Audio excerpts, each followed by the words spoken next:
Good morning, social media. This is Rich again, back for your first video blog of the day for Sunday, March 22nd, 2015, around 7:42 in the morning in Berwick, Massachusetts. Sunny out today, but going to be cold. Highs not reaching freezing. Some news to report.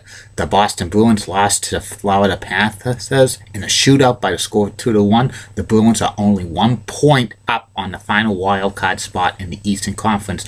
The Senators won again last night, so the Bruins need to start winning games. But they play Tampa Bay today, and they beat in Tampa every single time this year, and they have a big winning streak against them, so maybe they'll win. And also, BU beat the UMass Lowell Riverhawks by a score of 5-3 to win the Hockey East Championship. And also in the NCAA men's basketball tournament, Villanova has been eliminated by North Carolina State, the first number 1 seed to go down. Also winning last night were North Carolina and Utah and Notre Dame. They beat Butler in overtime, so they're on to the Sweet 16. The rest of the Sweet 16 will be decided today, beginning at noontime on CBS, TBS, TNT, and True TV, with 8 games. And hosting the games will be Greg Gumbel and Ernie Johnson from New York and Matt Weiner from Atlanta. And that's about it on the news. And happy 84th birthday to actor William Shatner, and happy 63rd birthday to Bob Costas, and happy 39th birthday to Reese Witherspoon. And my first video subject of the day is about my review of the granddaddy of them all, WWE WrestleManias. Now I'm reviewing WrestleMania 10, which was tagline 10 years in the making, which occurred on March 20th, 1994 at the world's most famous arena, Madison Square Garden. And the first WrestleMania was held at Madison Square Garden in 1985, and this was the 10th anniversary of it. And this WrestleMania was the first WrestleMania not to have Hulk Hogan wrestle on it, because he signed with WCW.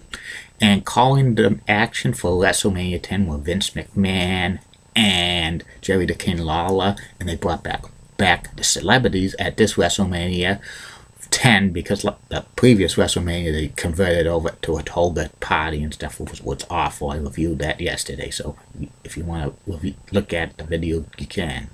And this WrestleMania was very awesome because he had great matches, especially the ladder match between Razor Ramon and Shawn Michaels for the Intercontinental title, and plus the Bret Hart versus Owen Hart match. Okay, here's the review. Before the pay-per-view, they had the Bushwhackers, Luke and Bush, whoa, yeah, facing off against the Heavenly Bodies, which was the Doctor of Desire, Tom Pritchard, and the Gigolo, Jimmy Delay. This was a dark match, not seen the pay-per-view.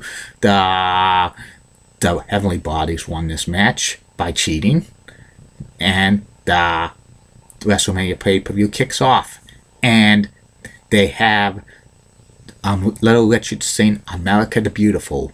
And the first match of WrestleMania 10 was a Bret Hart versus Owen Hart, brother versus brother.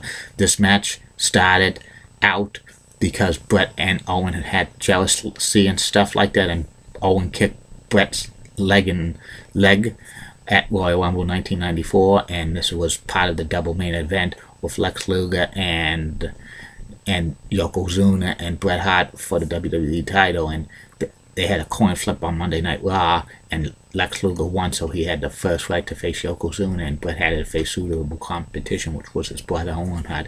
This was an awesome match. Great back and forth and stuff. This was probably the best wrestling match to open up any pay-per-view. Bret Hart put Owen Hart in the sharpshooter, and Owen Hart put Bret in the sharpshooter. The ending had Owen pinned Bret with the victory. Well, 1, 2, 3, 20-minute match. Great match to open up the pay-per-view. The next match, they had Doink the Clown and Dink facing off against Bam Bam Bigelow and Luna Vachon in the mixed tag team match, which it was only Bam Bam and Doink in against each other, and if anyone tagged to their other partners, the other one had to come in. And before the match, they had Cy Sperling, the president of Hair Club for Men. He had his newest client, Howard Finkel. Howard Finkel's bald. He had a toupee. It looked ridiculous on him. he was ring announcing. But anyway, this match was not anything special. It was basically like a comedy match and stuff. Bam Bam and Luna won in about like 6 minutes when Bam Bam pinned Doink the Clown afterwards. Bam Bam and Luna attacked Dink the Clown. Nothing to that.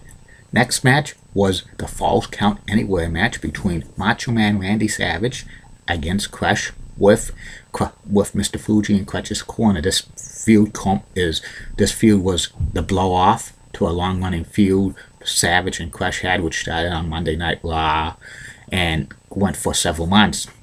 In the Falls Count Anywhere match, they could pin 1, 2, 3, but they had to get back in the ring within 10 seconds. There was a lot of action-packed stuff like that, a lot of pinfalls by Savage and Crush, but both of them made the 10 count to get back in the ring. At the end of this match, they went backstage, and Savage tied up Crush and pinned him 1, 2, 3. Savage goes back to the ring, but Crush couldn't, and Savage is declared the winner. This was Randy Macho Man Savage's last televised match in the WWE, and he went out with a bang. And the rest of his tenure with the WWE, Randy Savage was a color man on Monday Night Raw.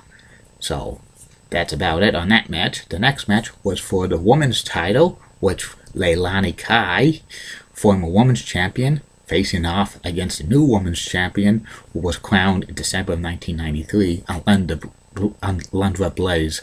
And this was a title match. Alundra was the current champion at the time. And this was only about a 3-minute match. It was Alundra Blaze wins with a bridge suplex. Nothing spectacular about that.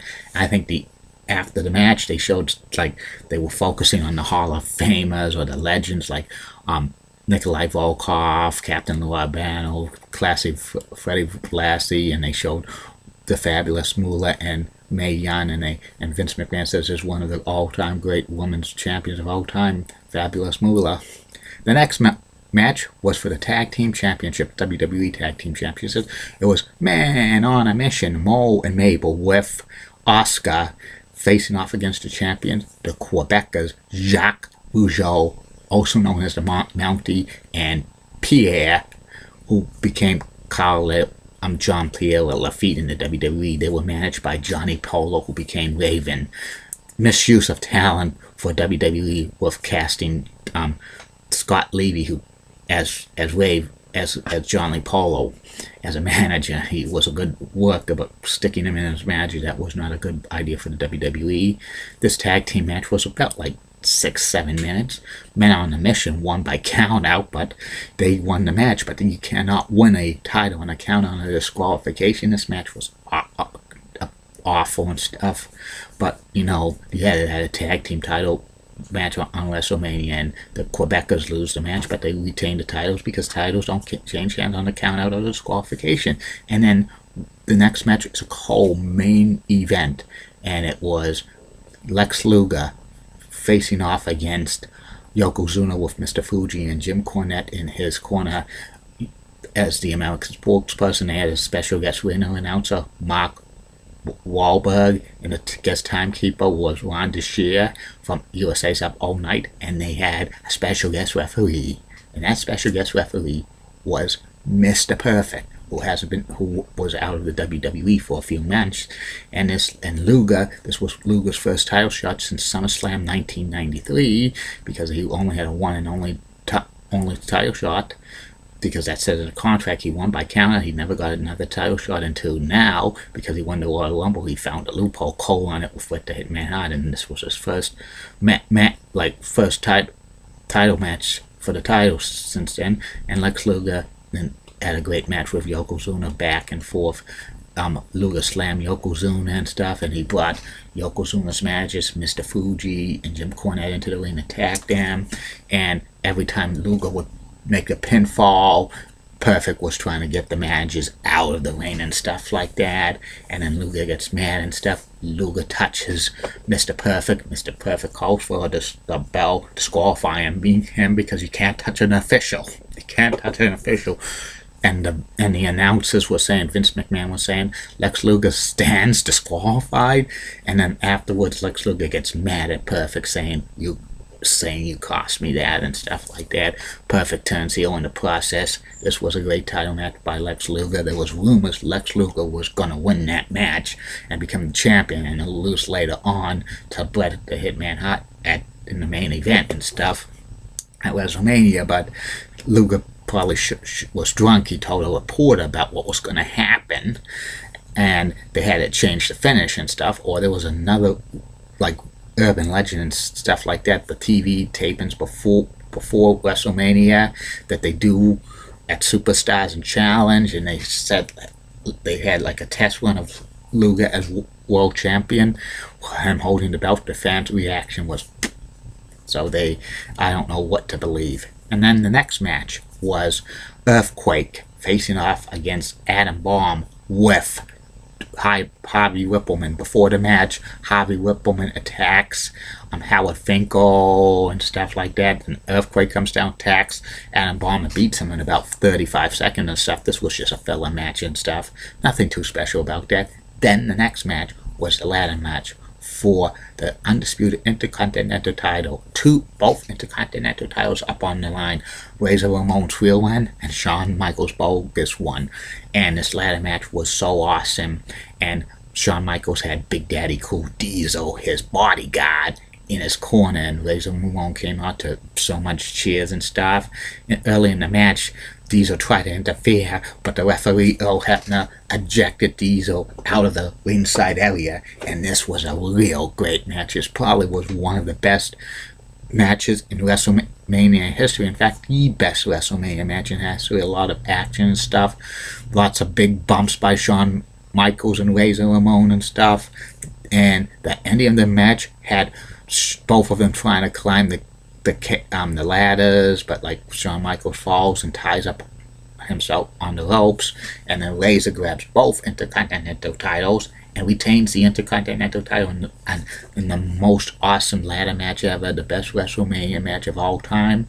And this match ran especially too long that they had to cancel the 10-man tag team match, which was slated to go on. That was the Smoking Guns, Billy and Bart Gunn, Native American Tatanka, 1, 2, 3 Kid, and Bob Holly against the Head Shrinkers, Samu and Fatu with Alpha, IRS, and Double J Jeff Jarrett, and the model left Martel. The storyline says that the heels were arguing who was going to be the team captain, but in actuality, they didn't have time to fit that match in because of the ladder match going too long and stuff, and then they had time for the main event. And then the main event for WrestleMania 10 was Yokozuna defending his title for the second time. He was with Mr. Fuji and James E. Cornette, facing off against Bret the Hitman Hart. The special guest ring announcer was legendary actor Burt Reynolds of Evening Shade fame and other movies,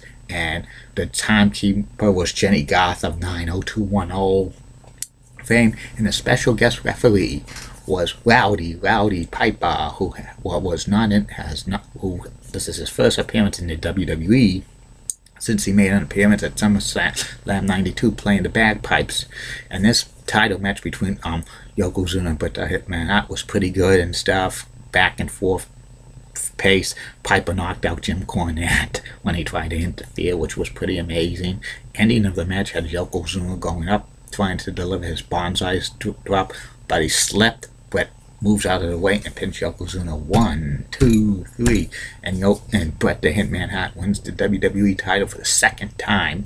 And this was pretty amazing that Bret the Hitman Hart won the WWE title for the second time, because I thought with the fiasco with WrestleMania 9 that the WWE was going to bury Bret Hart and stuff because he had problems with Hulk Hogan, but I think the fans really wanted Bret to be the champion, and I think the bookers of the WWE, Vince McMahon, righted a wrong by giving Bret the Hitman Hart the WWE title back, because he had more pops than Lex Luger during this time. And also at the ending of the match, they had all the faces come down and cheer Bret the Hitman Hart, Lex Luger, Macho Man Randy Savage, Razor Ramon, 1, 2, 3 Kid, Bob Holly, Tatanka. They had a lot of the celebrities come down who were part of WrestleMania. They had Gorilla Monsoon and even Vince McMahon come up. And also at the ending, they had Owen Hart looking at that, and he was